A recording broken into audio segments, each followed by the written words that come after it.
¿Cómo cambiar un solenoide? Desactive el controlador del sistema posicionando la perilla en apagado, off, para que no intente iniciar un programa. Desconecte el suministro de agua principal. Quitar un solenoide bajo presión es peligroso y podría lesionarse.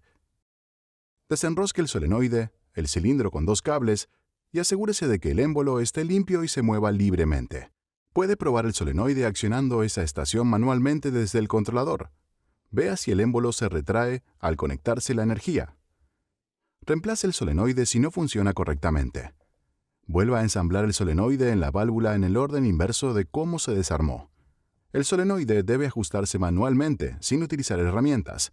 El ajuste excesivo puede dañar la válvula. Para encontrar estos y otros productos de Hunter, visite www.hunterindustries.com.